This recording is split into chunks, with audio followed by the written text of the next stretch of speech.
Assalamualaikum warahmatullahi wabarakatuh. My name is Arvay S. Sandang. Our report today is all about the Malik Madhab. The founder Imam Malik 717-801 CE.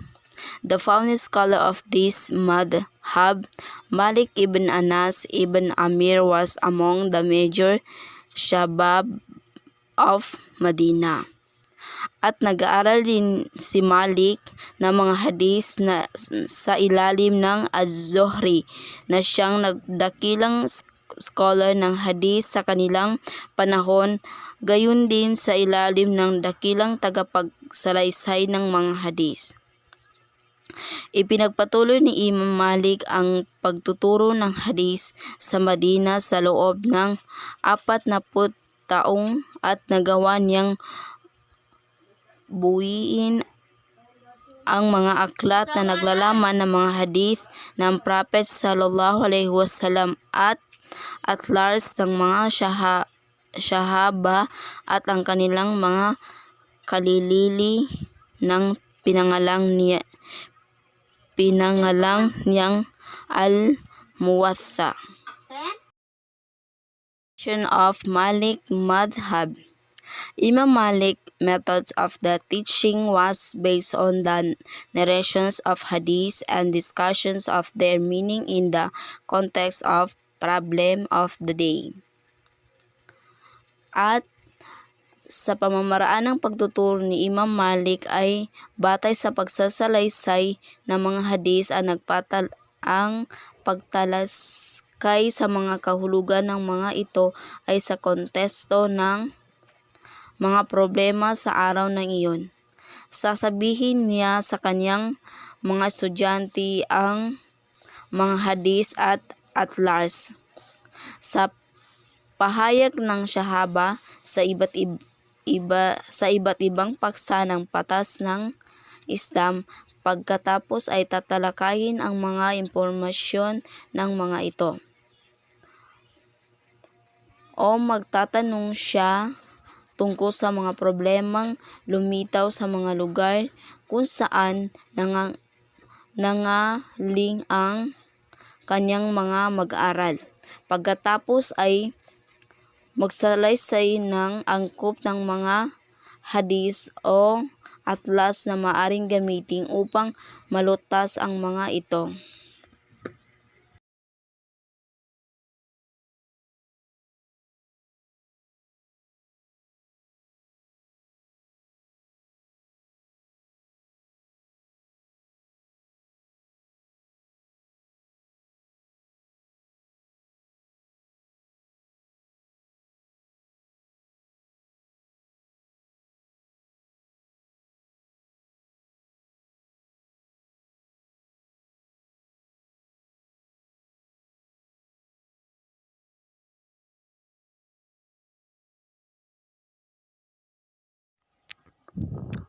Sources of law used by the Malik Madhab.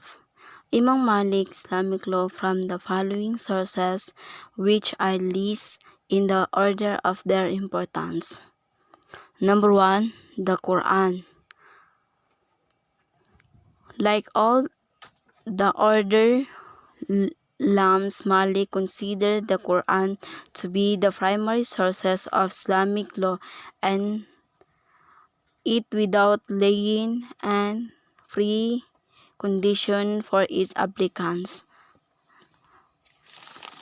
So, ang Quran daw ay itinuturing ni Malik na ang Quran ang pangunahing pinagmulan ng batas ng Islam. Number 2 is the Sunnah. Ang Sunnah daw ay ginamit ni Imam Malik bilang pangalawang pinakamahalagang pangunahing pinagmulan ng batas ng Islam. Number 3 is amal. Pangatwiran si Imam Malik na dahil marami sa mga Madinets ang inapo ng mga syahaba at Madina ang kung saan ginugol ng Prophet sallallahu alaihi wasallam. Number 4 is Lijma. lijma ng Sahaba bilang pinakamahalagang pinagmulan ng batas ng Islam. Number 5 is individual opinion of the Sahaba. Si Imam Malik ay nagbigay ng buong bigat sa mga opinion ng mga Sahaba kung sila ay makalungkat o magkasundo. Number 6 is Qiyas.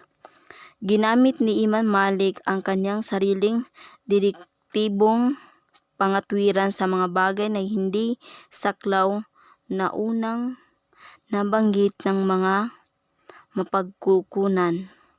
Number 7 is Customs of the Madinates. Si Imam Malik ay nagbigay rin ng kaunting bigat sa mga makabukod gawain ng mga Sahaba. Number 8 istihla, ang prinsipyo ng lista saan na binuo ito ni Abu Hanafa. Number 8 urf.